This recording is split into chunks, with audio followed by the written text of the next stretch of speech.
Boy, Mr. Dingus sure knows how to upload a lot of content. Why isn't he uploading on garbage time? Well, it's this thing's fault! Of course the cheapest Rolls Royce in Australia wouldn't turn out all that good.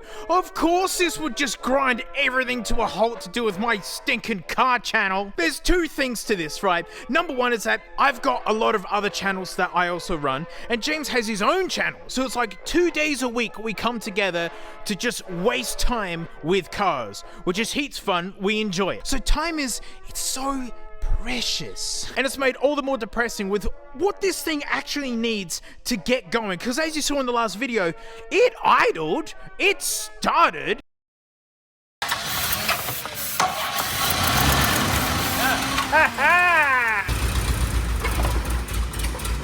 the electrical gremlins have been band-aided. I wouldn't call them fixed, but you know, it started and crawled forwards, right? The main issues with this thing was that the brakes were completely cack and just piston fluid everywhere, and it had an issue with the auto choke. Like, the choke is an old school car thing, right? In order to raise the fuel mixture so that it gets up to temperature more and actually idles when it's cold, you block off the intake just ever so slightly, thus choke, right? You choke the intake. On a lot of old school cars, it's like a thing you just pull in the dash, chug, chug, chug, and that's good enough. My 1978 Holden Commodore wagon had an auto choke where you just didn't have to think about it. Just start it and it would go. This thing, hidden inside of this housing that someone has decided to pound mercilessly, which I want to do the same to now as well. See, that hose takes hot air from the exhaust, not directly, it's like through stupid channeling to do with the intake and whatnot, but the exhaust heats up that air and it blows it onto this like clock spring looking thing. And so as it heats up, it'll turn and unlock, and yeah, that's the auto choke. I mean, in late 70s, auto choke is very bourgeois, but then I just said that my Commodore had it, so I guess not. But this wouldn't let the car run properly. It was all seized up and full of gummy grossness, right? And without it, the car would not run. And which sucks, because heaps of my cars, right, I don't even bother with the choke. Just warm it up on the throttle a little bit and then just get going. But no, on this thing, you gotta have the choke working properly. James has been all through that and cleaned it out. He's been a new piece of dingle hose to go to it. And now ever since that's happened, it won't even idle. Not at all. It runs so rich, raw fuel fumes were blowing out the back that our eyes were burning. Piece of crap. No! It's because James has also fixed a bunch of, vac leaks and stuff, Carbureted cars are very susceptible to vacuum leaks. The whole thing runs on vacuum, by the way.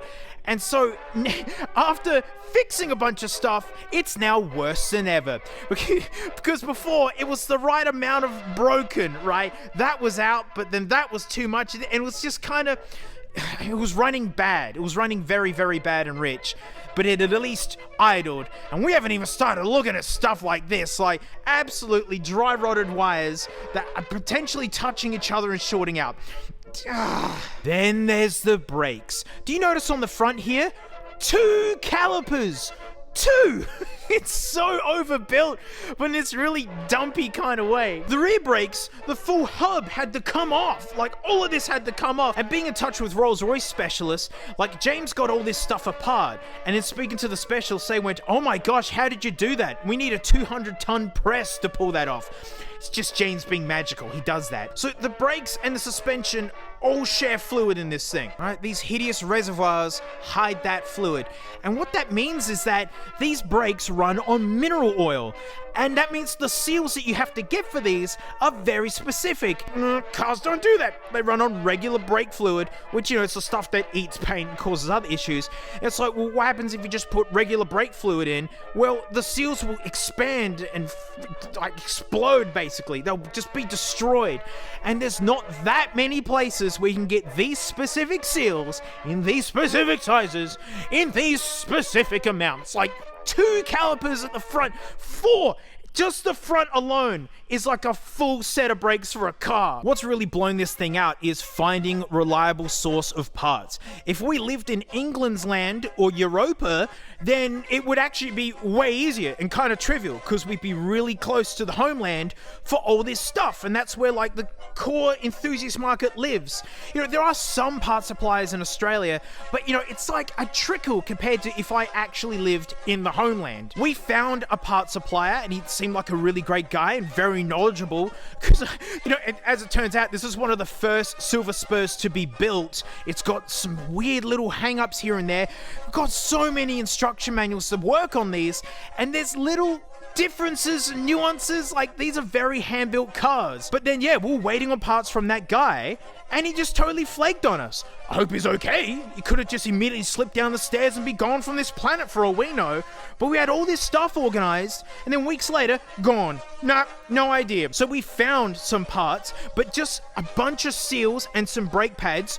$900! $900 and it's nothing special. It's murderous. Murderous! And everyone's just nodding like, well, what do you expect, mate? You got a friggin' cheap Rolls Royce. And it's like, I know. I'm doing it so you don't, okay? So you don't. But I really thought, right, the video that was gonna come up was gonna be called like, you know, we finally drive the Rolls Royce. We finally do it, right? And I had such a low bar set. We're gonna drive it with a single seat, right? That's from the ambulance. It was gonna get the ambulance seat. I don't care how many cylinders are running, so long as they're not blowing copious amounts of black smoke and fuel fumes that like foul up the plugs in 2 minutes.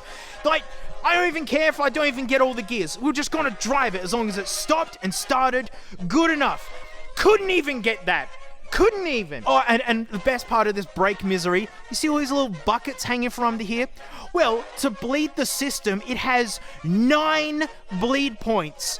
9 of them. Look at all the stinking oil we need, right? And then look at the huge spill that resulted from trying to do it. I mean, that was because as we were trying to run it to pump the fluid through the system, it wasn't running. We got distracted trying to get it running, and then all the buckets overfilled and we lost all the oil. Hilarious thing about the brakes, right? You know, cars have a brake master cylinder. That's where the fluid is, and when you push on the thing, you're pushing that, and it's just pushing the fluid around, right? I mean, after a big vacuum booster, unless your car is really ancient, doesn't have one of them. Well, this thing is a freak and doesn't have any of that stuff. It has this stupid junction-looking box, and it was just piss and fluid everywhere. And then, like, you know, looking into it, doing all the research and speaking to professionals, turns out it's designed to leak. Yes, it's designed to leak because the slight weepage lubricates the entire assembly. What? Is this the automotive equivalent of those birds in the deserts that just piss on their own legs to keep them cool? And it is. It simply is. That's just so British, where it's designed to leak. Like, wasn't even gonna worry about the rust. I wanted this thing to have its slumpy arc, right, where it's just a rock box, but technically a Rolls Royce. Drive it as it is. Just, if it cruises down the road decent and we get that nice plush ride, call it a win and call it a day. Maniacal Electrics wise, it's been mostly figured out. I mean, figured out as in when you turn the key and go to start it, it goes and that happens, which is a huge plus over what it used to be, which is it just go and all the gauges go. That's how low these standards are. We still can't get. This thing has been stinking up the hoist for like 3 months. 3 months for a faulty choke and a brake job. 3 months for some really trivial crap. If this was a Toyota Corolla, it would have been an afternoon. Gone, let's hit the road. Especially with how low bar of a standard I'm setting for this. I don't care how many cylinders, as long as it stops safely and actually runs longer than 5 minutes. Doesn't meet those requirements. And just to say this politely, it has to piss off for a little while. This YouTube channel is technically a business, right? And you have to have a business mindset at some point, right? I'm an enthusiast. I want to drive this so bad. We got to drag something else in here to play with, right? That's why there's been no videos. We've been waiting on parts for them just to go on and then for something else to go wrong. Of course it's going to get fixed. James is heaps confident, right? But then I'm thinking like, well, we were confident this whole time and now it's worse than ever.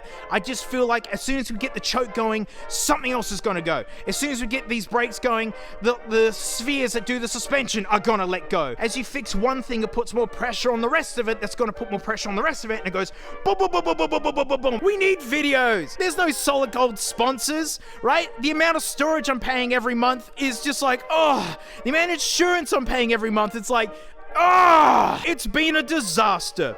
It has been an absolute failure, right? Got a better chance at getting my old S-Class going. That looks like baby pants now. The engine's more complicated with its mechanical fuel injection, but people actually bought those things. That car is the car that ruined Rolls Royce. Everyone bought an S-Class instead of these. I see those S-Classes driving around. I see 380 SELs going past in the exact same trim and color and wheels. I'm going, oh! I've even got a parts car, one of them. So this has to piss off for a little while. So, sorry, not sorry. Rolls Royce was a bad idea. If you see it, don't do it. Unless you want to dedicate your life to this thing because it's the only car that you care about in the world.